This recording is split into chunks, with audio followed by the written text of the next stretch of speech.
Und das ist das Schöne an dieser Zeit. Und ja, ähm, hier kommt eine Frage im Chat. Ich muss hier gerade, darf hier gerade lesen. Hm, Hier fragt jemand, dass er meinte, die Körpergeister gingen von Inkarnation zu Inkarnation, oder ist der Körper mehr von den Eltern? Ähm, so quasi, dass die Körpergeister leiden wie das Fehlen von Organen, ähm, dass das mitgeht von einer Inkarnation zur anderen. Kannst du die Frage genau einordnen für dich? Also meint er jetzt, ob der Körper auch ein Bewusstsein hat, was weitergeht? Also ich Oder? verstehe die Frage so, ob der Körper quasi Dinge widerspiegelt von Inkarnation zu Inkarnation. Also ganz egal, bei welchen Eltern ich verkörpere. Du hattest ja zum Beispiel mal erwähnt, bei Organspende, ne? Dass es sein Mhm. kann, dass dann ein Organ auch im Feinstofflichen fehlt und dass, wenn man dann im nächsten Leben, also angenommen, ich habe eine Niere gespendet, jemandem, dass mir dann im nächsten Leben eventuell eine Niere fehlt. Ganz egal, ob meine Eltern von der Genetik her das vollständig gewesen ist. Ich verstehe das so. Also also nicht, ob der Körper eine Seele hat, sondern ob die Seele die Information vom Körper mitnimmt und dann in den Ja, eher nächsten. so, eher so. So verstehe ich es zumindest. Mhm. Ähm, also ich würde jetzt nicht sagen, dass es immer so ist, aber es kann sicher sein.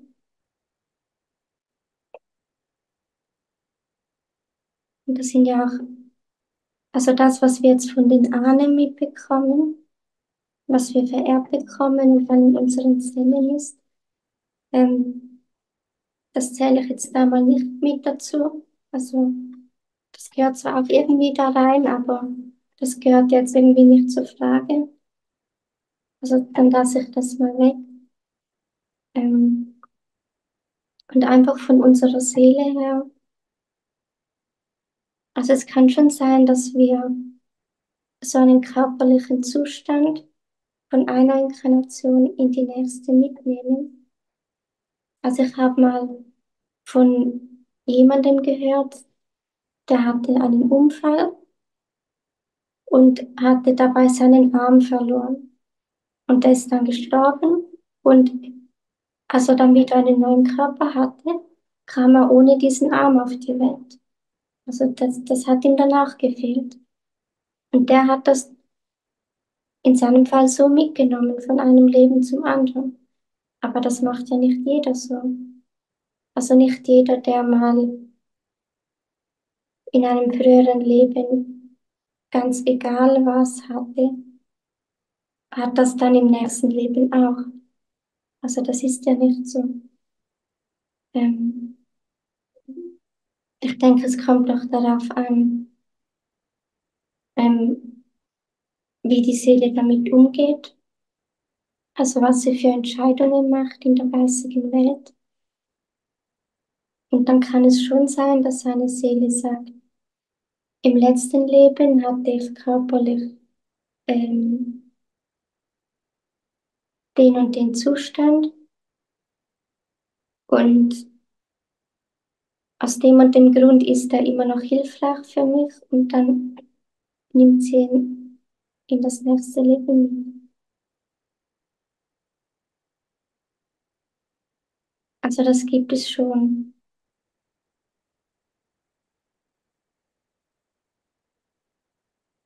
Und unser Körper kann uns ja auch Dinge aufzeigen, äh, die wir noch seelisch in uns haben.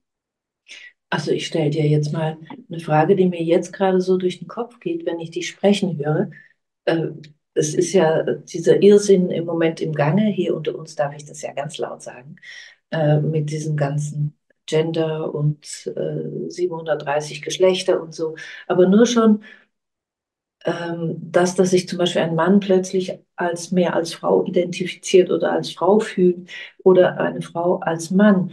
Könnte das sein, dass es auch damit zu tun hat, dass man zum Beispiel ganz, ganz viele Inkarnationen als Frau hatte und dann kommt man jetzt plötzlich mal als Mann in eine Inkarnation, hat aber immer noch innerlich den Zugang zum Weiblichen mehr. Könnte das auch eine Ursache für sowas sein? Ja, also ähm, ich glaube, das hat so mehrere Gründe, die mir da in den Sinn kommen, weil ich finde, das Erste, was man ja dazu sagen muss, es gab sicher schon immer wieder mal Menschen, die irgendwie fanden, ich bin eine Frau, aber sollte ein Mann sein oder umgekehrt. Aber, und die haben sicher auch unterschiedliche Gründe, vielleicht auch das, was du jetzt gesagt hast. Aber das, was ja jetzt passiert, ist so flächendeckend, also dass man den Kindern irgendwie in der Schule erklärt, es gibt 40 Geschlechter und jedes Jahr kannst du wechseln. Also ähm, das hat ja überhaupt nichts mit irgendwie was Normalem zu tun. Also überhaupt nicht. Und es wird also das, was so ein paar einzelne Menschen wahrscheinlich schon immer wieder mal hatten, das wird jetzt einfach auf alle drüber gelegt. Und dann wird noch gesagt, es gibt 40 Geschlechter oder wie viel auch immer, vielleicht sind es sogar 70. Und dann wird alles verwirrt. Ja, ich glaube, das ist ja auch ein Ziel. Diese Verwirrung, die ist ja ganz allgemein ein Ja. Ziel. Und das müssen wir ganz deutlich sehen. Und auch die Verzettelung. Die Verwirrung, Verzettelung, Angst, das sind alles solche Dinge, die in großem Stil betrieben werden. Und im Moment habe ich das Gefühl, es werden alle Register gezogen, um uns aus unserer Mitte zu bringen oder um uns in unseren Gedanken irgendwie dauernd, ja eben, dann machen wir uns Gedanken, ja, ist das jetzt richtig und schließen wir dann Menschen aus, wenn wir jetzt diesem Programm nicht folgen und also das hat Methode und es geht ja darum, alles, was betrieben wird von der dunklen Seite im Moment, geht ja einfach nur darum, uns von unserer Mitte und von unserer Seele zu trennen. Und da sind alle Mittel recht. Und ich mache mal weiter hier mit den Fragen. Mir kommt noch was Ja, anderes in den Sinn. ja, Das hat ja auch damit zu tun, dass man zum Beispiel, weil das ja schon in der Schule anfängt, also ich weiß nicht, ob das jetzt überall schon so ist, aber ich habe von Schülern gehört, die müssen das halt schon in der Schule lernen jetzt. Und das ist ja kein Zufall. Also da geht es ja darum, dass man die Kinder ja auch verwirrt und dass die ja ihre Wurzeln verlieren. Also dass alles, was irgendwie äh, normal ist, dass das verdreht wird. Und ähm, darum ist es ja auch wichtig, dass wenn man zum Beispiel Kinder in der Schule hat und die lernen, dass es 70 verschiedene Geschlechter gibt und man das jedes Jahr wechseln kann, ähm, dass man, wenn das irgendwie möglich ist, dass man sie darüber aufklärt, was da eigentlich los ist. Also, dass man den Kindern halt, falls das möglich ist, das mitgeben kann, dass sie nicht alles glauben sollen, was einfach in der Schule erzählt wird. Und dass man ähm, zu Hause bei den Eltern, dass es dort, ähm, dass es dort diese Wurzeln gibt, wenn es die halt sonst in der Gesellschaft draußen gerade nicht so gibt. Und das geht aber auch nur, wenn die Eltern in einem Zustand sind, der das überhaupt möglich macht. Also da müssen die Eltern ja selber auch eine Verbindung zur Seele, zu ihrem Herz haben und selber auch Wurzeln haben. Weil wenn bei den Eltern das fehlt, dann ist das halt schwierig, den Kindern zu Hause das mitzugeben. Ja, das sagst du sehr richtig. Und ich finde es immer wieder auch beruhigend zu wissen, auch wie du sagst, wir müssen nicht 51% sein, sondern es braucht nur wenige, die das wirklich intensiv und mit ganzem Herzen ins Feld setzen, um damit ganz, ganz, ganz viel zu bewirken. Und es sind nicht alle derzeit bereit.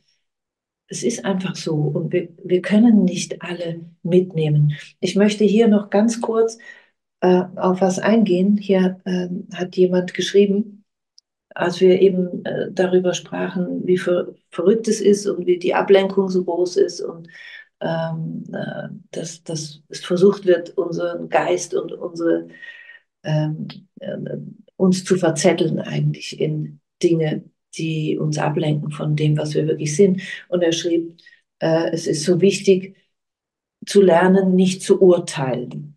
Und ich möchte ein Plädoyer für das klare Urteil äh, machen, denn es gibt einen ganz großen und so wichtigen Unterschied zwischen Urteilen und Verurteilen, zwischen einer, einem ganz klaren bei sich bleiben und sagen, dazu sage ich ja und dazu sage ich nein.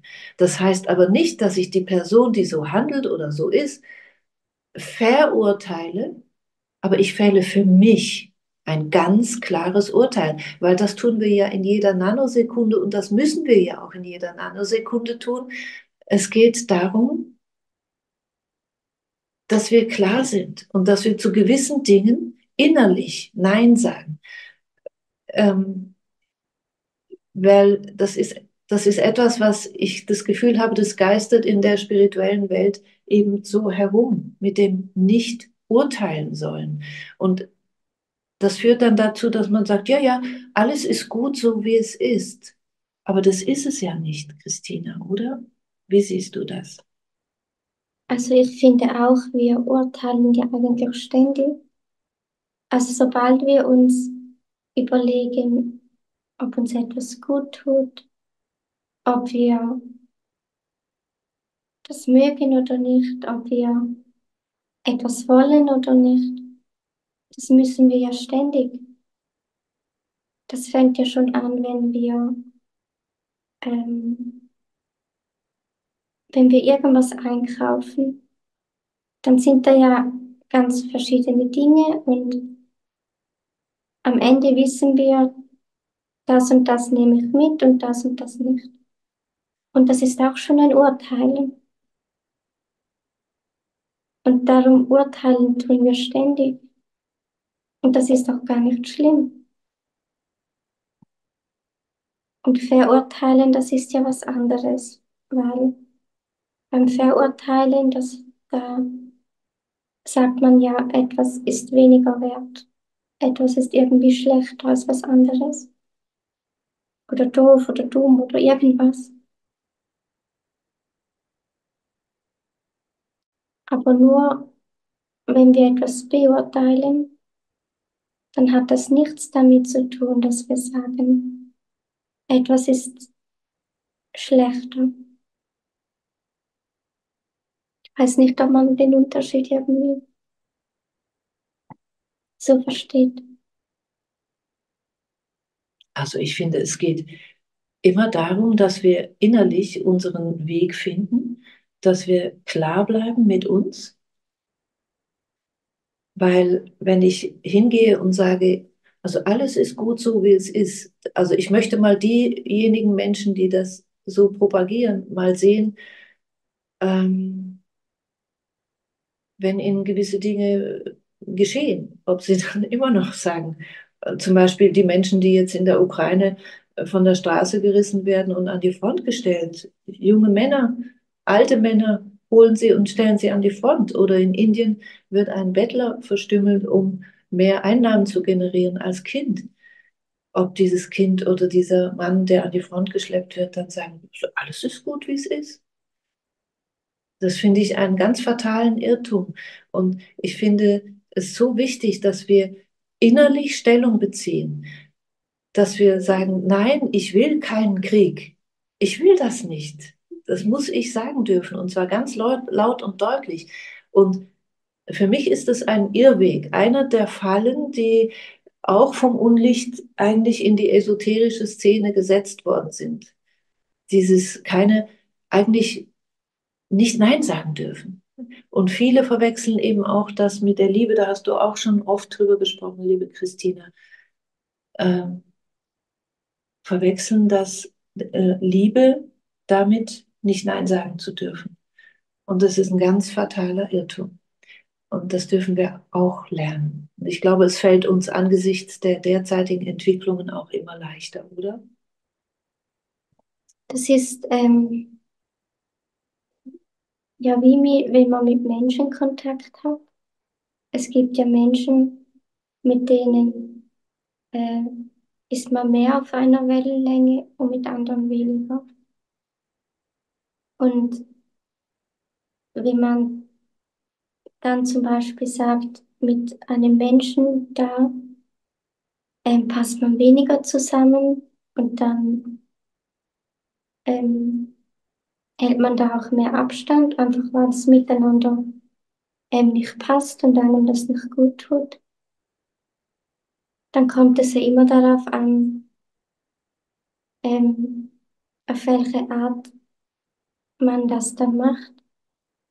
Also man kann sagen, der andere, der ist doof und darum will ich das nicht. Oder man kann einfach sagen, dass das einfach nur für einen selbst ist, dass das eben gerade nicht passt. Und jemand anders kommt mit dem Mensch ganz gut klar. Also es kommt ja darauf an, ähm, mit welcher Energie man etwas macht und ob man etwas für sich selbst macht oder ob es gegen etwas ist.